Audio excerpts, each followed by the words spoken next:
Hello, everyone, and welcome back to another episode of The Push with Nick and KP. We are here, kind of wrapping up the WrestleMania weekend. I guess you have NXT as well, but I think that most people kind of view this as the last official part of it. Yeah, at T-Mobile Center in Las Vegas, April 21st. Raw, Raw after Mania. One of everyone's favorite episodes of the year. Yeah, let's get right into it. We kick off the show with John Cena, and he basically describes us once again as a dysfunctional relationship. He points to Cody Rhodes and how we constantly go back and forth with booing him and cheering him. For the record, I'm not one of those. I cheered him, even at Mania. Um, he talks about the dates he has left. He shows a number up on the screen, and he starts to count down after he announces the dates he's already fulfilled and says, I don't have to wrestle these dates. I just have to appear at these dates. So officially, threatening us that he's the heel. We don't deserve a real champion, and he's going to be our last champion. All of this to turn around and get an RKO courtesy of Randy Orton, which I think sets up quite nicely a title match in Randy Orton's hometown, which is in St. Louis in right about a month. So yeah, I think that would set itself up quite nicely. And then we go on to what's probably going to be a pretty controversial topic once again. It took a lot of time in our Mania Night 2 recap as well. And it's Lyra and Becky Lynch, Liv Morgan and Raquel get a rematch for the women's tag team titles. Yeah, for whatever reason, we wanted the moment, so we gave the titles to Lyra and Becky, even though it all appeared to be about Becky. Of all the titles to do that to, I think this was probably the worst one. It struggled with being relevant and being a stable title, and doing this one day flop after Becky, returned just for that. Just felt like a really bad idea. And somehow I think Lyra comes out of all of this looking the worst out of the four. And I think, if anything, I think she probably should have been the one we should have been pushing. Yeah, so that's my opinion. Sticking to it. And yeah, the crowd didn't care about this one much either. The only thing they really cared about was finally when Becky turned heel. She turned heel. She attacked Lyra Valkyria, I think, a couple times, 2 or 3 times, came back to the ring. And the crowd, still being the Vegas crowd that we saw at Mania, of course, loves a heel turn. And it's Raw after Mania, so everyone's going to be hyped to see that. But yeah, I think we're going to get a Lyra and Becky Lynch rivalry, and hopefully we'll figure out what happened to Bailey sooner rather than later. We didn't see the New Day come to the ring. They cut a typical heel promo. They're quickly cut off by Maxine Dupree and the Alpha Academy. To my surprise, Maxine was actually pretty good on the mic here. But anyways, they call out the New Day and claim that Otis and Tozawa beat them in under 60 seconds, refer to them as the Minutemen. Of course, New Day takes great offense to that. But this all basically comes to a head when we get the returning Rusev makes his way down to the ring and takes out the Alpha Academy with pretty quick fashion. And yeah, I'm not sure where Rusev fits in current environment, but I love this return. I'm a huge Rusev fan, and I think he's owed because of the Rusev Day stuff that didn't quite get what he earned, in my opinion. And he looks amazing. Fanboy a little bit here, but some of the muscles on his back, man, I didn't know those existed. But yeah, moving on. Well, I'm just excited to see Rusev back. Okay. Moving on to the iyosky promo. She cuts a genuine babyface promo. Everyone loves it. Yeah, I think Io really earned everyone's respect over the weekend. She's then confronted by Stephanie Vaquer, and she says, "Hey, let's have a match." Adam Pearce comes out doing Adam Pearce things, threatened to not allow the match, and the crowd, reacted to that one quite a bit. But Adam Pearce actually did something I guess they could have done it without him, but they let them have a match. So thanks Adam Pierce for that. I think about 10, 15 minutes ish into the match. So we at least got a good portion of this match. Roxanne Perez ends up coming in and ending the match in DQ, where she has her match the next night on NXT. And Julia also shows up and appears to help Roxy. And Stephanie and Julia are then chased out by Rhea, and Rhea looks at Io while helping her get the title back in her hands. I think the interaction here is made quite clear that she's not quite done chasing Io and that belt. So, KP, what are your thoughts on the segments and matches here to start off the Raw after Mania? I felt like it was a pretty good Raw after Mania here this first half. What did you think? Yeah, I'd say mostly good from the get go here. You think of Raw after Mania and you expect big things, and I think over the years we have had a lot of big moments. And I think over the past few years maybe they've taken a little bit of a dip, and I was hoping for a really good start here.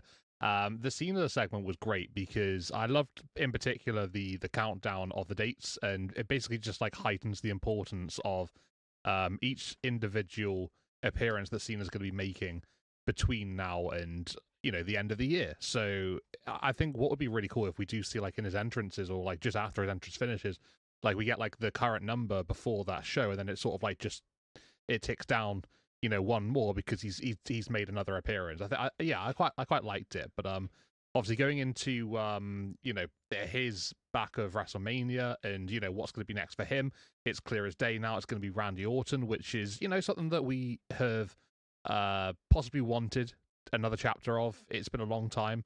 They had an absolutely crazy long rivalry over which felt like it was probably over like a good part of 2 or 3 years. I want to say probably even maybe a little bit more. But yeah, it's been a while, and this is the latest and probably the final chapter really of that. So kind of keen. Yeah, looking forward to seeing how this does play out. And yeah, I'm guessing it leads into Backlash, which is not too far away. So yeah, excited for it. Should be good. The segment afterwards is very confusing for me because obviously Becky Lynch returning the previous night at WrestleMania, and obviously winning the tag team titles, getting this rematch, then screwing over Lyra and costing the championships again. I just feel that like that could have been done all in one night at WrestleMania for me personally, and I think that would have maybe made more impact. I think we spoke a bit about that on our WrestleMania reactions video as well. But I don't really know why they didn't just pull the trigger at WrestleMania. It would have made a lot more sense. They didn't have to have this segment take place. You could have had maybe something shorter. You could have a confrontation between Becky and Lyra. And Liv and Raquel wouldn't have had to have won their titles back. It just feels a bit hot potato for me. And yeah, it's a bit of a strange call, but yeah, I suppose it is what I thought would happen. It's just it happened in stages and a little bit later, which is a bit odd. But yeah, Lyra is no longer two belts Lyra, and she now has her Intercontinental Championship. Becky Lynch probably going to be coming for that title now, which is quite interesting.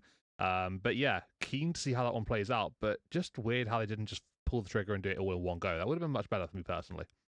I heard a different side from you about anyone really, but Rusev bringing out of you is quite interesting and fascinating for me because I've not seen that before from yourself. But that I was having a little bit of a chuckle a minute ago. Rusev, yeah, taking out Alpha Academy's Otis and Akira Tozawa.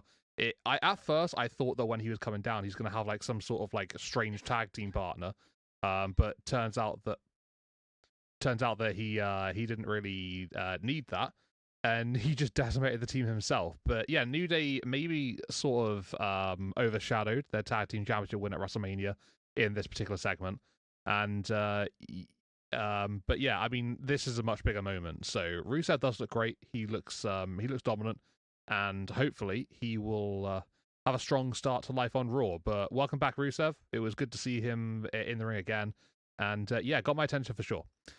Then the Stephanie and Io match. I mean, that was a good contest between the two women, to be fair. I quite enjoyed it.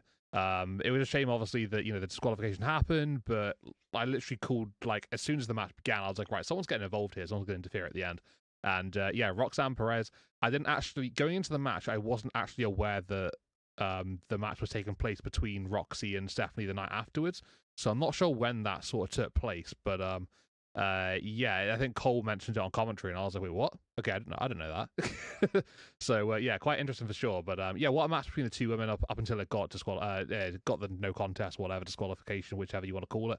But yeah, Rhea Ripley still looking to grab the championship from Io. You know, she doesn't have the best of histories with iyosky. Io has a number, but I guess it probably does make the most sense at the moment. And you know, going into Backlash, you just sort of like finish up the last few things from WrestleMania, and then you go on to like some other stuff from there on out. But yeah, I'm happy with the progression here. Stephanie Vicaire looks like a star as always, and yeah, Io Sky just just delivering as she always does. So yeah, the women's division looking very very good as always, and Io and Rhea, let's run it back one more time, I suppose. I love the idea of the counting down the numbers when he makes his entrance. That's genuinely a really good idea, and I like the sound of that. Just to keep us all in the know about exactly, and I think it makes each visit kind of more special. I think the Roxy Vicaire match was announced. Everything kind of jumbled together over the last week. But I think it was either on NXT or on Standing Delivery. She went backstage and demanded um, that title match, and Ava kind of turning into Adam Pierce sometimes just said okay.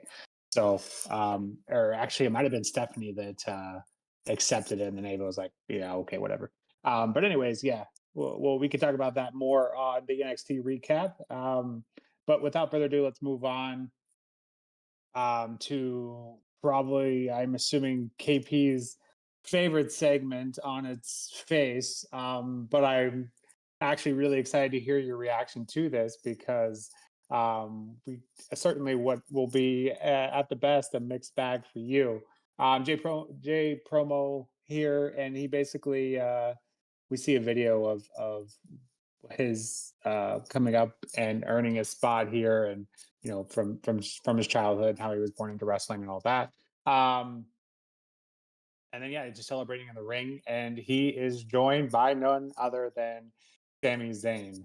Um, I don't think I'm in the minority here, but I could be. I really felt like Sammy was going to turn on Jay here, and that was going to be his first challenger. I've seen some people confirm that thought process. So I don't think I was the only one, but I'm not sure if maybe we were just maybe wishful thinking. Because how poetic would that be for UKP to have Sammy take the title from Jay? That would be absolute cinema. But anyways, he's then joined by Jimmy. No one turns heel. Everyone's just happy, and we do some handshakes, and we get some Sammy Uso chants, and that was it. No challenger. Just a happy-go-lucky promo, but without a challenger. So very interesting. Very interesting. Curious to hear your thoughts on that one. We then cut back to what was supposed to be Dom's rematch. Well, Penta's rematch with Dom, and we see Gunther at the announce desk. He's yelling at Michael Cole, and ends up picking up Michael Cole and kind of shoving him around. I think gets a chokehold on him very very briefly until Pat McAfee comes up and kind of hits Gunther from behind, and that ends up basically Pat ends up in a chokehold himself for quite a long time. And Pat's props to him. He sold it. He sold it good. And walking up the ramp backstage to the medical room.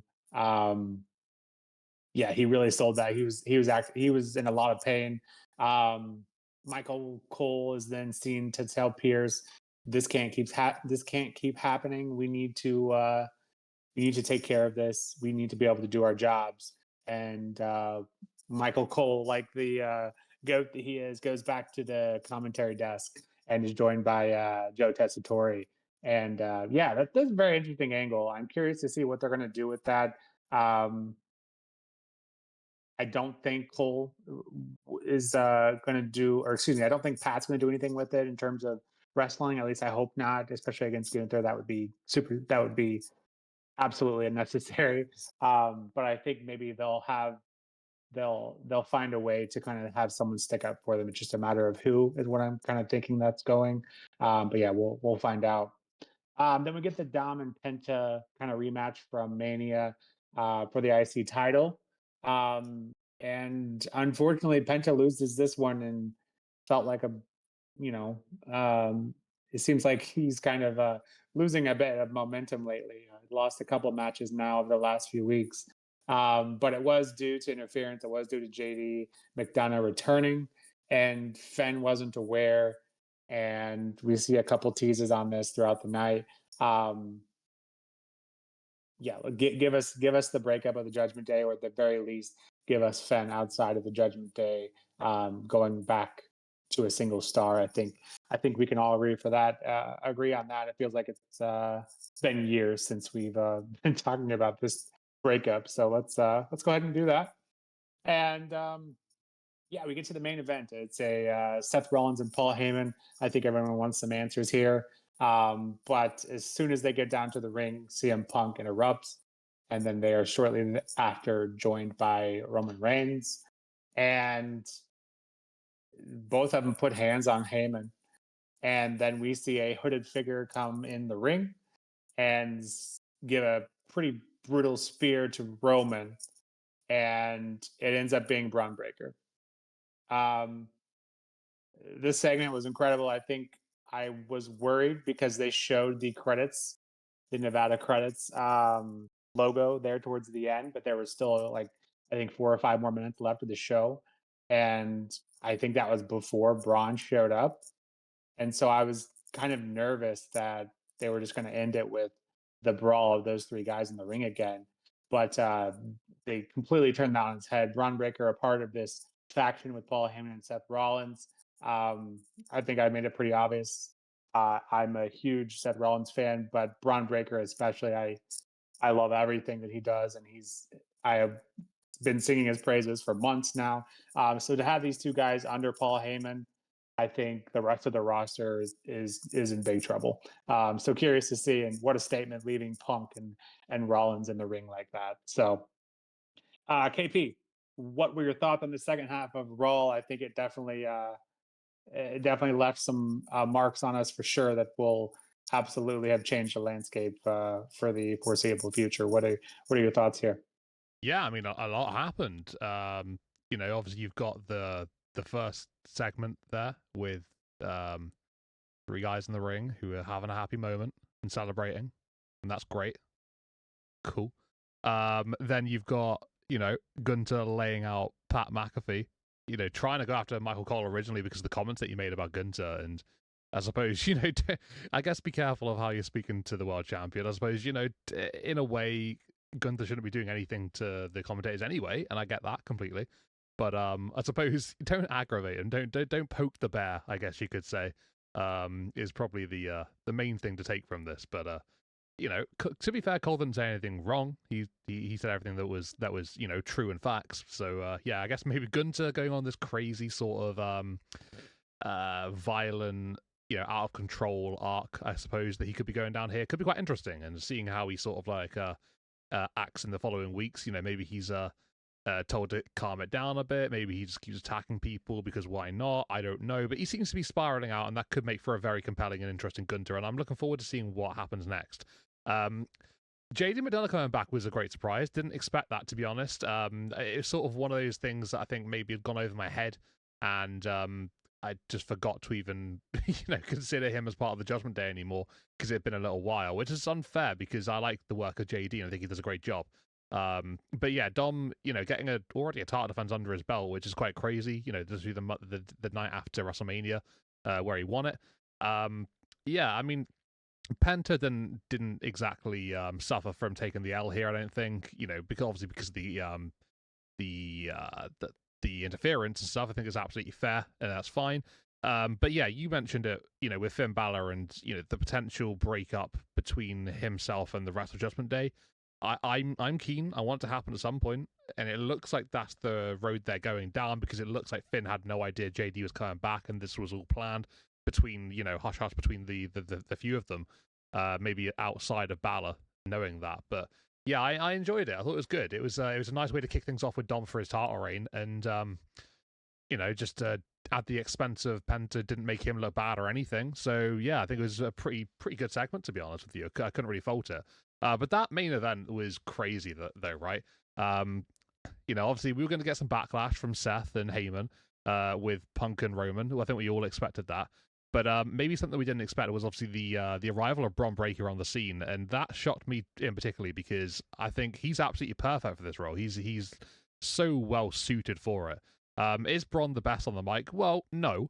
Is he bad on the mic? No, I don't think he is either. But I think having a chance to work under the wing of Seth Rollins, who is one of the best guys in the business, and Paul Heyman, who is literally one of the best ever mouthpieces in wrestling, is just gonna. It's just like a fountain of knowledge that Bron Breakker can just that Bron could just drink from. It's going to be brilliant for him. So excited to see how this goes. For all three of them really going forward. And whether we do, because there have been a lot of rumors, whether we do get somebody else that tags along with this new group faction, possibly we can call it. If there is a fourth person, I don't know. We'll have to wait and see. But I think for the time being, is going to be brilliant. So yeah, it looks like they're setting up for a tag team match, possibly Roman and Punk. I'm not sure how that would work out. Teaming to take on Seth and Braun. But yeah, I think it's quite compelling for sure, and excited to see the future for these guys, especially Bron Breakker, who has got literally his future ahead of him, and Seth, who's right back on the top of the mountain now. All he needs is a big shiny belt to go to go with it, and I certainly know one that I wouldn't mind him grabbing for himself, but we'll leave that to the imagination, I suppose. But yeah, great Raw after Mania. Really enjoyed it from start to finish.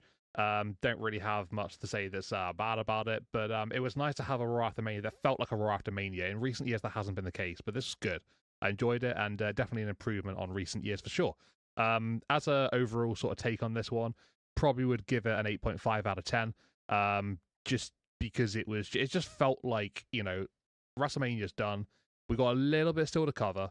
And besides, maybe one or two segments that either I just wasn't interested in or was a little bit confusing with the tag team situation, with the women's tag team titles, I think, it was a great show and, thoroughly enjoyable. But I just had a great time watching it.